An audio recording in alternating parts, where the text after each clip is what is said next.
Karena kalau di survei nomor 3 buat apa dijegal? Kan nomor 3. Kalau memang percaya dengan hasil survei, ya nggak usah pakai jegal, cuma jegal. Tapi kalau menjegal kan berarti nggak percaya sama survei. Dia mengatakan bahwa mengapa ada usaha untuk memecah belah koalisi ini. Malah saya katakan kepada dia, koalisi yang mendukung Anies itu kompak agar Anies dapat tiket gitu, tidak. Tapi ada hambatan dalam berkoalisi. Silakan ditafsirkan sendiri. Tidak dijegal oleh internalnya sendiri. Kalau dijegal oleh internalnya sendiri. Kalau Menohok, Mahfud MD ultimatum Anies dijegal koalisi sendiri.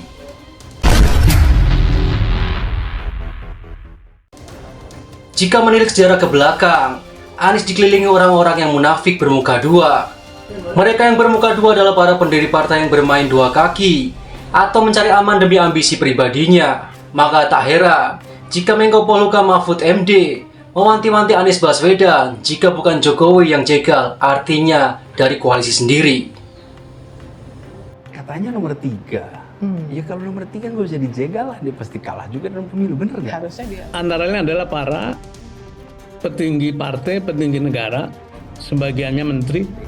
yang mengatakan ini dijegal, mungkin biar pendukungnya muncul. Kalau memang percaya dengan hasil survei, ya nggak usah pakai jegal, cuma jegal. Tapi kalau menjegal kan berarti nggak percaya sama survei. Atau mungkin biar yang milih sedikit. Kenapa dijegal? Karena ini. Dia mengatakan bahwa mengapa ada usaha untuk memecah belah koalisi ini. Di Jakarta waktu Pilkada DKI, kita menemukan fenomena yang serupa. Ada kalau pemerintah tidak menjegal. Kalau surveinya nomor 3 tapi tetap menjegal, mungkin dia punya survei yang sesungguhnya yang kita tidak tahu. Menko Polhukam Mahfud MD berpesan kepada poros koalisi pendukung Anies Baswedan kompak supaya tidak dijegal oleh internal sendiri. Nasdem kembali mengungkit piagam deklarasi yang telah ditandatangani oleh masing-masing ketua umum di Koalisi Perubahan untuk Persatuan (KPP). Untuk diketahui, wanti-wanti Mahfud itu disampaikan saat merespon kekhawatiran Anies Baswedan soal penjegalan usai Presiden Joko Widodo menyatakan akan cawe-cawe demi bangsa dan negara. Kekhawatiran itu hal biasa, itu manusiawi, karena banyak hal yang dialami oleh Anies Baswedan dalam perjalanan dia sebagai, katakanlah, baca pres. Dan saya pikir apa yang disampaikan Pak Mahfud MD itu adalah suatu jawaban, suatu penegasan bahwa isunya tidak ada upaya penjegalan, kata Ketua Umum Nasdem Ahmad Ali mengawali tanggapannya Kamis 1 Juni 2023. Ali mengungkit koalisinya telah menaikkan piagam deklarasi koalisi. Dia menyinggung poin soal cawapres yang disepakati diserahkan sepenuhnya kepada Anies. Kemudian yang disampaikan oleh Pak Mahfud, ya, ada upaya penjegalan yang bisa terjadi di internal. Di Koalisi Perubahan ini kan sudah menandatangani deklarasi piagam koalisi yang ditandatangani oleh 3 ketua umum. Dan di situ ada poin yang penting, bahwa persoalan calon wakil presiden itu adalah kewenangan dari Anies Baswedan sebagai baca pres, ujarnya. Tidak ada yang akan menjegal. Malah saya katakan kepada dia, kamu. Karena kalau di survei nomor 3 buat apa dijegal? Kan nomor 3. Koalisi yang mendukung Anies itu kompak agar Anies dapat tiket, gitu. Tidak dijegal oleh internalnya sendiri. Kalau Pemegang kekuasaan tertinggi tidak menghendaki Anies Baswedan maju sebagai calon presiden. tidak ada, itu isu politik. Itu bagian dari perlombaan, dari kontestasi politik. Mantan Ketua Fraksi Nasdem DPR ini menilai tak akan ada kekhawatiran soal penjagalan Anies dari internal apabila partai pengusung komitmen dengan isi piagam tersebut. Namun dia menduga bisa saja Anies terjegal apabila ada partai yang mengingkari perjanjian koalisi tersebut. Jadi kalau kemudian partai koalisi ini memegang komitmen yang sudah dibuat dalam piagam itu, maka tentu tidak perlu dikhawatirkan, ya kan? Jadi artinya bahwa insya Allah tidak ada upaya penjagalan dari internal koalisi, kata dia. Itu clear. Jadi kecuali ada partai yang kemudian mau mengingkari piagam itu, jadi kemudian ada parpol yang mengingkari itu dan memaksakan keinginannya. Nah, itu bisa berpotensi tuh, sambungnya. Sebelumnya Mahfud MD merespon kekhawatiran Anies Baswedan soal penjegalan usai Presiden menyatakan akan cawe-cawe demi bangsa dan negara. Mahfud menepis kekhawatiran Anies. Nggak ada penjegalan. Itu sih politik. Itu bagian dari perlombaan kontestasi politik yang mengatakan ini dijegal. Mungkin biar pendukungnya muncul. Atau mungkin biar yang milih sedikit kenapa dijegal? Karena ini ndak ada penjagalan Anies, kata Mahfud MD di lapangan Pancasila ND NTT Kamis 1 Juni.